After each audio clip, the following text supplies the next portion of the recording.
Voilà plus d'un an que Delphine Jubilard est introuvable.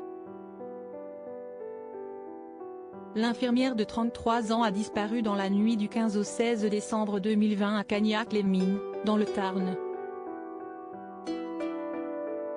Elle n'a donné aucun signe de vie depuis et c'est son mari qui est le principal suspect.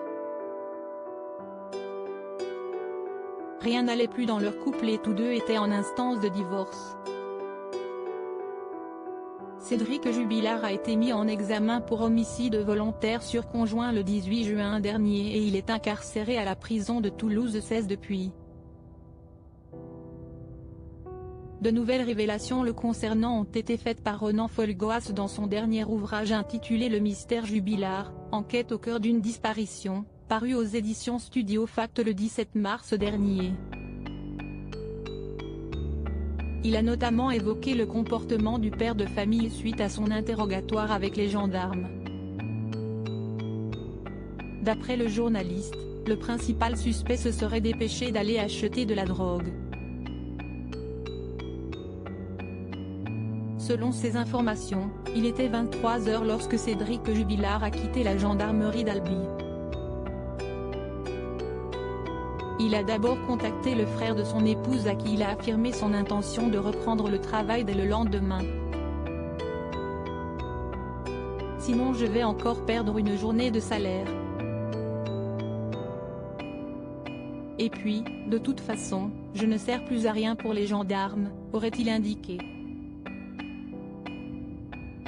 Il se serait ensuite rendu dans un distributeur pour retirer 20 € avec la carte de Delphine Jubilard avant d'aller au quartier pour acheter des stupéfiants.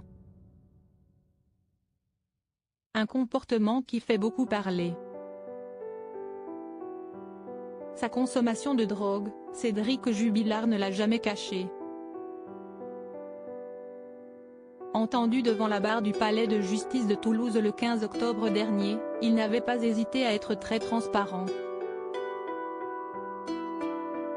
J'estime ma consommation journalière à une dizaine de joints et concernant le budget mensuel, il s'élève à environ 400 €, avait-il d'abord expliqué. Ces propos avaient été rapportés par Le Parisien qui avait ajouté ensuite que ce montant correspond à un quart de son salaire habituel d'ouvrier. Par la suite, il était précisé que le père de famille avait avoué avoir commencé à privilégier le CBD, un produit légal voisin du cannabis avant son interpellation. Une consommation qui a pu causer des tensions au sein de son couple. Pour elle, ce qui était le plus important, c'était que j'ai de l'argent qui rentre à période fixe.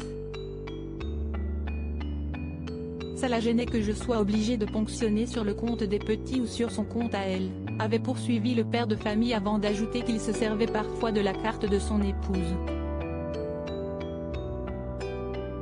Quand je remboursais, je donnais 20 ou 30 € de plus.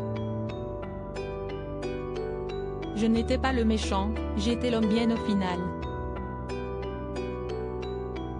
Mais ça, elle ne le disait pas, avait-il conclu. Cédric Jubilard, a-t-il commis l'irréparable? Depuis le début de cette affaire, c'est Cédric Jubilard qui est régulièrement pointé du doigt. Selon les juges et enquêteurs, de nombreux éléments concordants montrent sa culpabilité. De son côté, le père de famille nie les faits et continue de clamer son innocence. Ce n'est pas moi le vrai coupable, aurait affirmé le principal suspect à une certaine Justine, comme l'a rapporté Ronan Folgoas dans son ouvrage. Si elle y est passée, j'espère qu'elle n'a pas souffert. Aurait-il ajouté.